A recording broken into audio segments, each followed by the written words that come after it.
अब इसमें भी कितने संशय होते हैं कि राम जी के द्वारा जानकी जी का त्याग हो गया। इसमें कोई और कारण नहीं है, इसमें प्रिया प्रियतम की इच्छा ही कारण है। इसमें जो प्रथम कारण है वो ये है कि दशरथ जी महाराज अपनी आयु को पूरी किए बिना राम जी के विरह में भगवत धाम चले गए। क्योंकि उन्होंने वर ही ये मांगा था मनु जी के रूप में कि मेरा श्री राम के विरह में तड़पते हुए शरीर छूटे।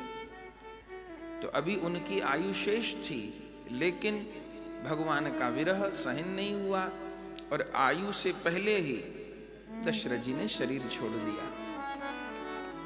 तो ऐसे तो वो प्रभु के पिता हैं, लेकिन प्रभु का ही बनाया नियम है कि अगर आयु पूरी नहीं हुई किसी भी कारण से, तो उस प्रारब्ध को पूरा करने के लिए दोबारा आना पड़ेगा।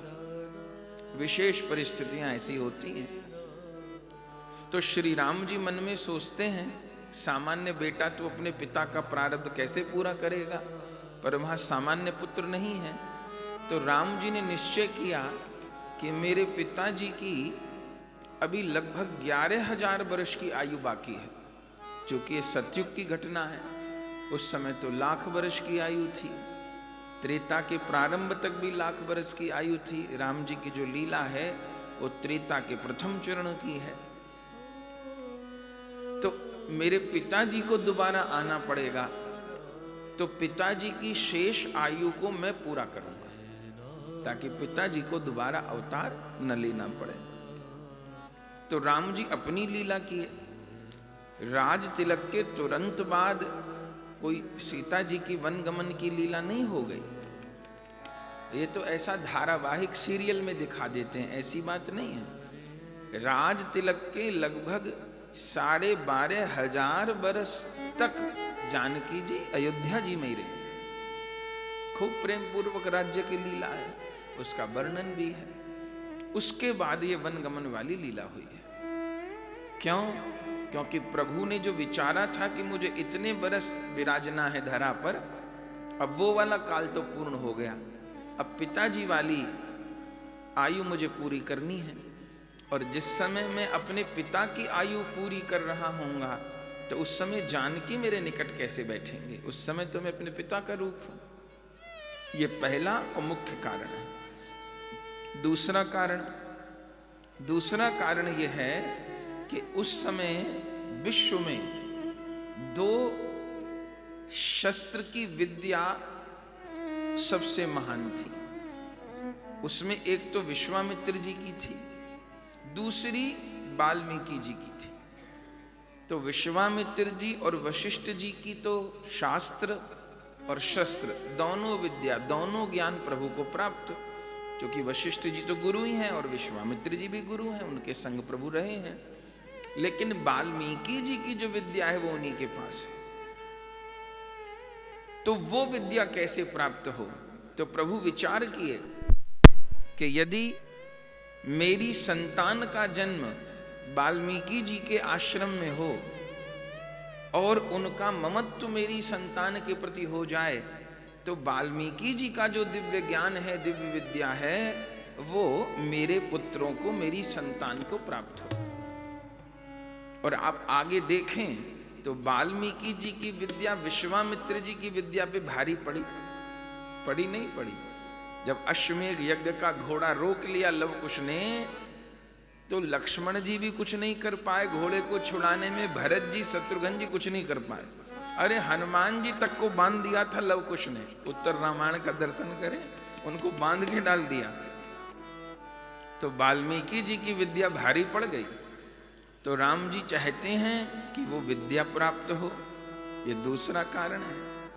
तीसरा कारण, जिस समय राम राज व्याप रहा था पूरी सृष्टि में, प्रभु विचार करते हैं कि कहीं मेरी संतान लोक लीला में बिगड़ न जाए, कि अरे हम तो राम जी के बेटे हैं, इतने बड़े राजा के पुत्र हैं, हम पर अंकुश करने वाला कौन? तो यदि इस राज परिसर में जन्म होता है बालकों का, तो उनके भीतर जो योग्यता का विकास होना चाहिए, जैसे हमने सब कुछ सीखा, ग्रहण किया, वन को गए, ऐसा हुआ, लवकुश का जीवन वैसा तो नहीं है। उनको सहजता में सब कुछ मिल जाएगा तो कहीं वो मेहनत करना ही न जाने, वो गुरुओं की सेवा ही करना न जाने।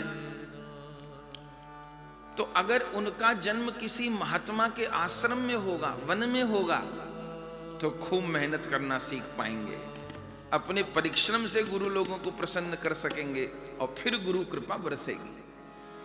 संसार में भी देखते हैं कुछ लोगों को मेहनत करके धन संपत्ति मिलती है। छोटा सा व्यापार था, बेचारे खूब मेहनत करके अपना व्यापार आगे बढ़ाए, नौकरी किए, कुछ नहीं था, धीरे धीरे बहुत कुछ बना लिया। कुछ ऐसे होते हैं जिन्होंने कुछ नहीं किया, पिताजी की थी करोड़ों अरबों की संपत्ति, मिल गई बैठे बिठाए। तो वो लोग फिर मेहनत करना नहीं जान पाते, उन लोगों को पैसे की कीमत नहीं पता होती। और जो एक एक पैसा कमाते हुए आगे जाते हैं वो फिर मोल भी जानते हैं उसका। तो श्री राम ये सोचते हैं कि मेरे बालकों में योग्यता की कमी न रह जाए, परिश्रम की कमी न रह जाए। ये भी एक कारण है और एक श्राप भी कारण है।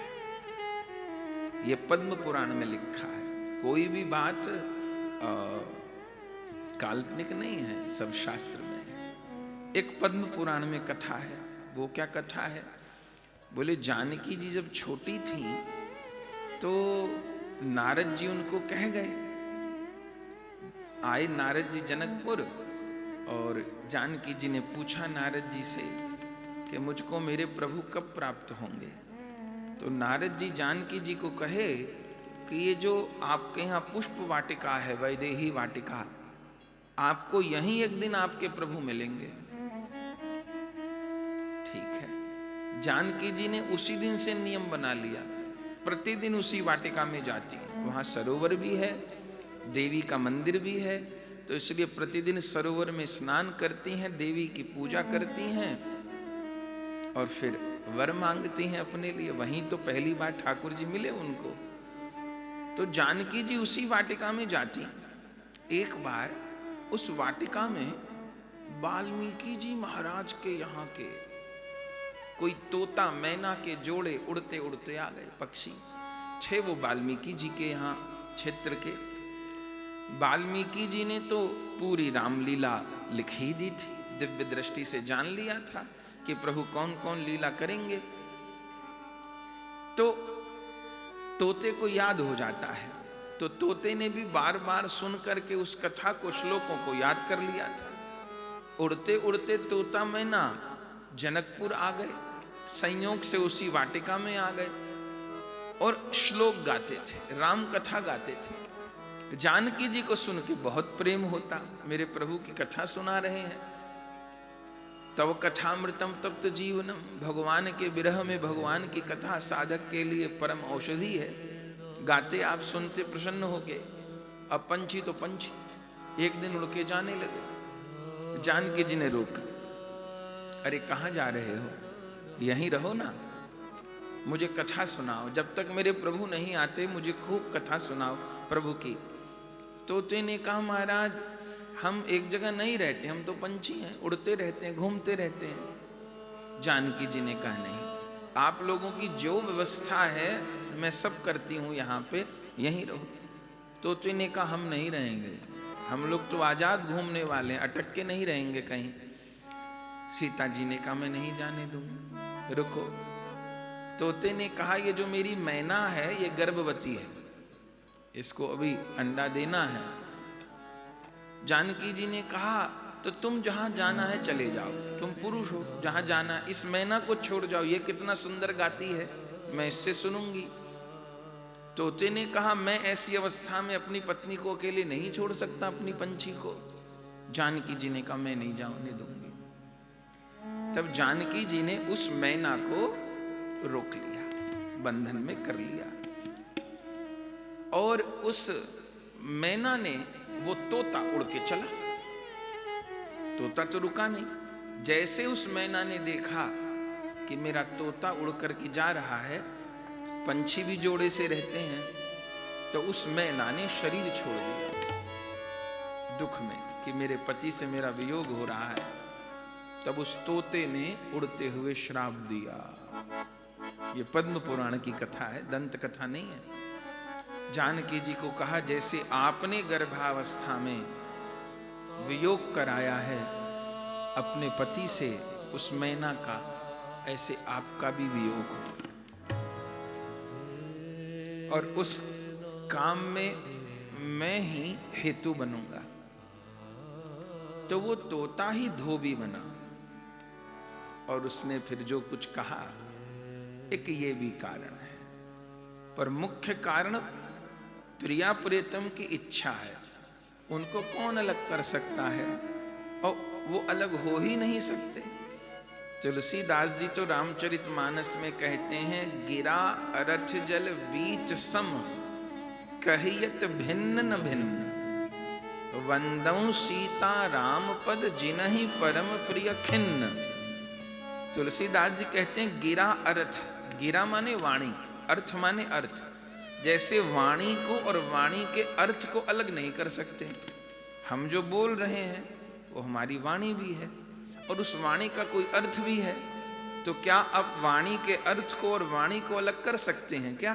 नहीं। जो हम बोल रहे हैं उसका अर्थ भी संगी संग प्रकट हो रहा है, आप सुन रहे हैं, तो आप वाणी भी सुन रहे हैं और अर्थ भी समझ रहे हैं। अर्थ और वाणी को अलग तो नहीं कर पाएंगे। तो गोस्वामी जी का कहना, गिरा अर्थ और जल बीच, जल और बीची, बीची माने तरंग, गिरा अर्थ जल बीच सम कहियत भिन्न न भिन्न। जैसे वाणी और उसका अर्थ, जल और उसकी तरंग, जल है तो उसमें तरंग भी है, उसको अलग नहीं कर पाएंगे। ऐसे बंदऊ सीताराम प्रति जिनहि परम प्रिय खन्न। ऐसे राधा माधव को, सीताराम को अलग नहीं किया जा सकता।